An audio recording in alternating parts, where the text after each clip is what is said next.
नमस्कार। आकाशवाणी से प्रस्तुत है समाचार संध्या।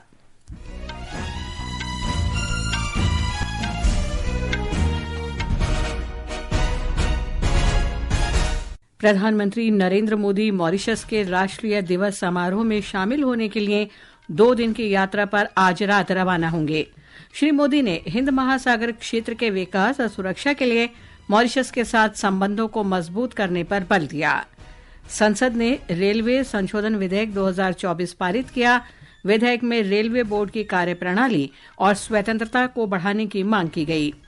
लोकसभा ने समुद्री क्षेत्र में वाणिज्यिक गतिविधियों को बढ़ावा देने के लिए लदान विधेयक 2024 पारित किया।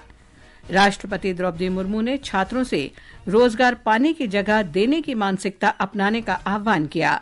रूस ने जासूसी के आरोप पर ब्रिटेन के 2 राजनयिकों को निष्कासित किया और मुंबई में महिला प्रीमियर लीग क्रिकेट में मुंबई इंडियंस और गुजरात जॉयंट्स के बीच मैच जारी।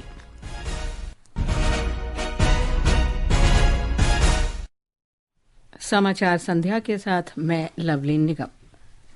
प्रधानमंत्री नरेंद्र मोदी ने कहा है कि मॉरिशस भारत का करीबी समुद्री पड़ोसी, हिंद महासागर में प्रमुख साझेदार और अफ्रीकी महाद्वीप का प्रवेश द्वार है। श्री मोदी ने मॉरिशस की यात्रा रवाना होने से पहले प्रस्थान वक्तव्य में कहा कि दोनों देश इतिहास, भूगोल और संस्कृति से जुड़े हुए हैं। उन्होंने कहा कि प्रगाढ़ आपसी विश्वास, लोकतंत्र के मूल्यों में साझा भरोसा और विविधता दोनों देशों की शक्ति है।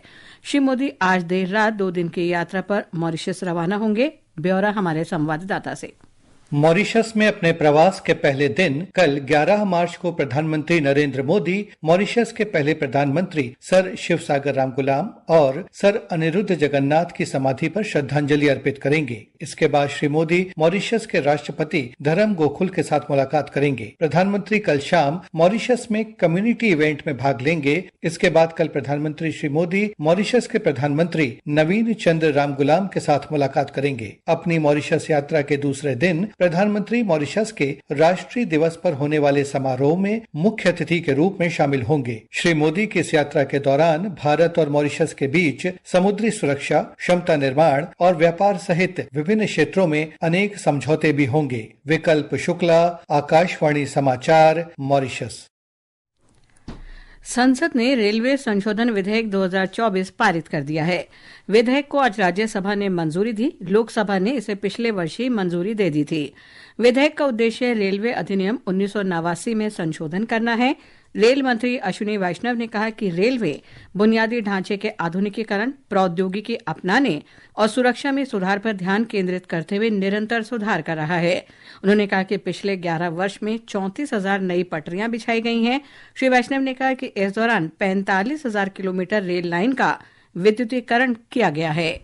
आपने 60 साल तक राज किया इस देश पे, किस मुंह से आज बोलते हो आप? इन 60 वर्षों में आपने 20,000 किलोमीटर इलेक्ट्रीफाई किया। मोदी जी ने 11 साल में 45,000 किलोमीटर इलेक्ट्रीफाई किया। के 60 साल के काम को किसी भी पैरामीटर पे देख लीजिए। 60 साल बनाम 11 साल, हर जगह 11 साल के इस काम में आपको अधिक शक्ति, अधिक पावर, अधिक अचीवमेंट दिखाई देगी।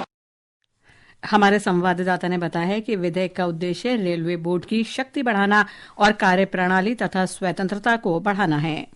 इस विधेयक के तहत अब रेलवे जोन के महाप्रबंधकों के पास किसी भी अनुबंध को स्वीकार करने का पूरा अधिकार होगा। वहीं 50 करोड़ रुपए से कम लागत वाली रेलवे परियोजनाओं को अब महाप्रबंधकों द्वारा सीधे मंजूरी दी जा सकती है। रेलवे क्षेत्र में विकेंद्रीकरण और सशक्तिकरण एक महत्वपूर्ण उपलब्धि रही है। विधेयक में एक स्वतंत्र नियामक नियुक्त करने का भी प्रस्ताव है, जो किराया निर्धारण जैसे मामलों की निगरानी करेगा और रेलवे को और प्रतिस्पर्धी बनाने में सहायक होगा। सरकार ने विपक्ष के उन दावों को भी खारिज किया कि इस विधेयक के माध्यम से राज्य सरकारों की शक्तियां कम कर दी जाएंगी। अनुपम मिश्र के साथ आनंद कुमार, आकाशवाणी समाचार, Delhi.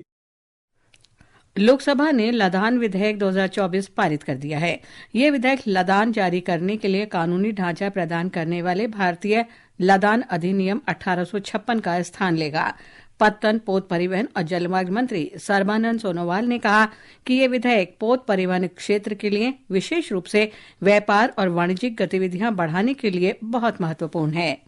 The Bill of Lading Bill 2024 seeks to replace the pre-constitutional Indian Bill of Lading Act 1856. The Indian Bill of Lading Act 1856 provides for the transfer of right of suit and all liabilities to the consignee name in a bill of lading and every endorsee of a bill of lading to whom the property in the goods mentioned in the bill of lading shall pass upon and by reason of a consignment or an endorsement.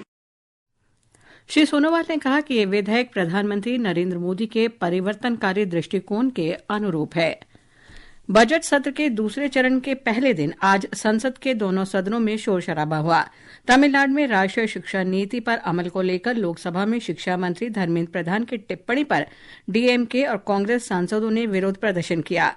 प्रश्नकाल के दौरान DMK सांसद T सुमति ने तमिलनाडु को धन आवंटित करने का मुद्दा उठाया। श्री प्रधान ने आरोप लगाया कि डीएमके ने पीएम श्री योजना तमिलनाडु में लागू करने के लिए समझौता ज्ञापन पर हस्ताक्षर किए थे, लेकिन बाद में वो इससे मुकर गई।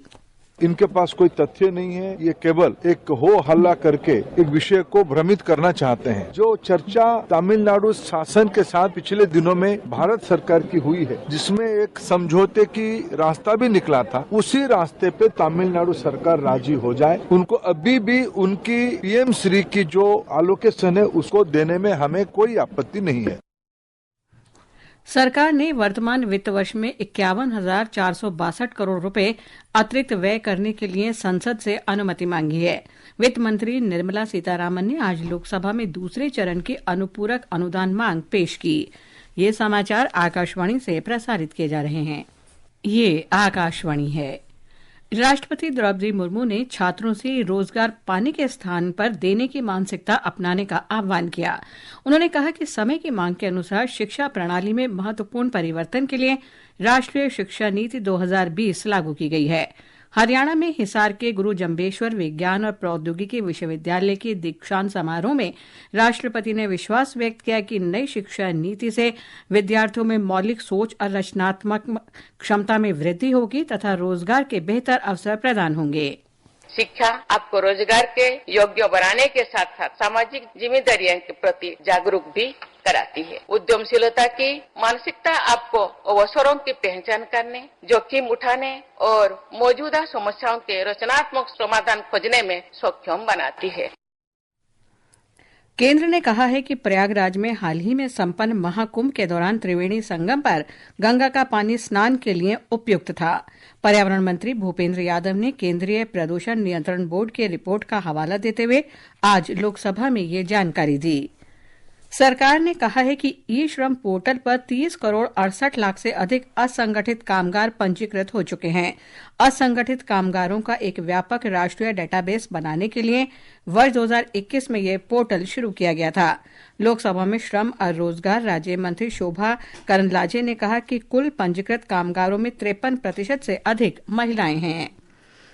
उत्तर रेलवे होली पर यात्रियों की सुविधा के लिए 400 से अधिक विशेष रेलगाड़ियां चला रहा है। नई दिल्ली में आज उत्तर रेलवे के मुख्य जनसंपर्क अधिकारी हिमांशु शेखर उपाध्याय ने बताया कि यात्रियों की सुविधा के लिए व्यापक प्रबंध किए गए हैं।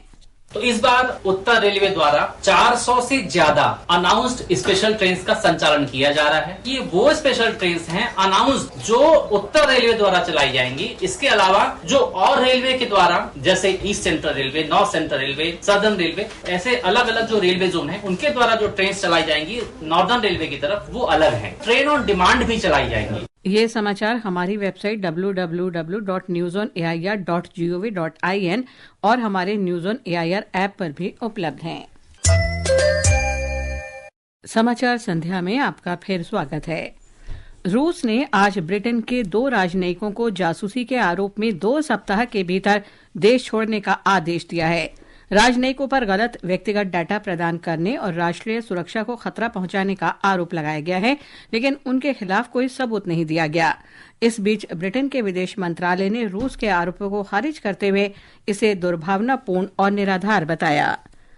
आर्मेनिया के विदेश मंत्री अरारत मिर्जोयान ने कहा है कि दोनों देशों के बीच सीधी उड़ान सेवा शुरू के लिए काम जारी है।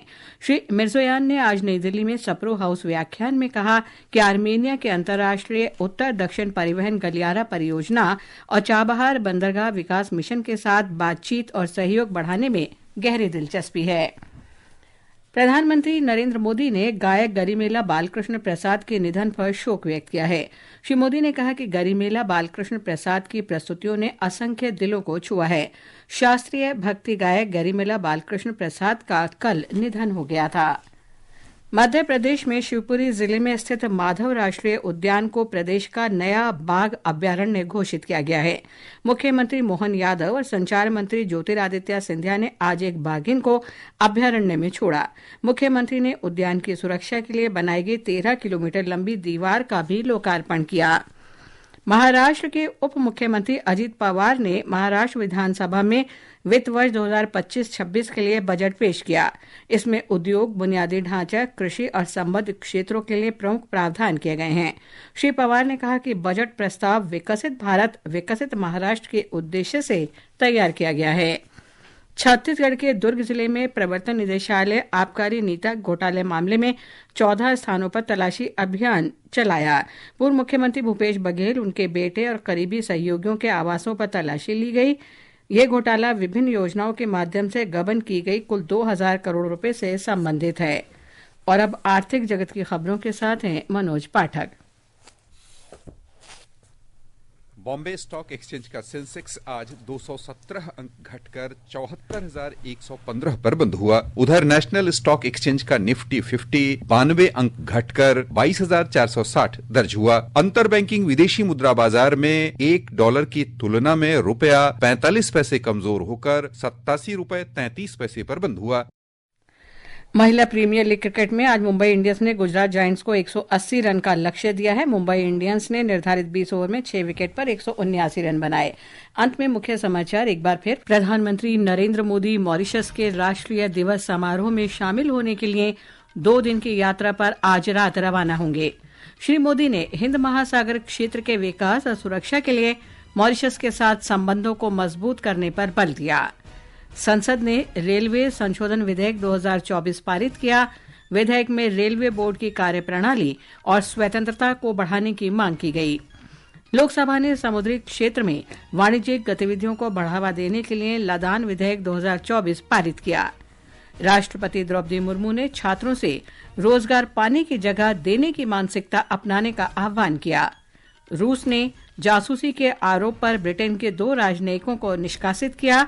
और मुंबई में महिला प्रीमियर लीग क्रिकेट में मुंबई इंडियंस और गुजरात जायंट्स के बीच मैच जारी।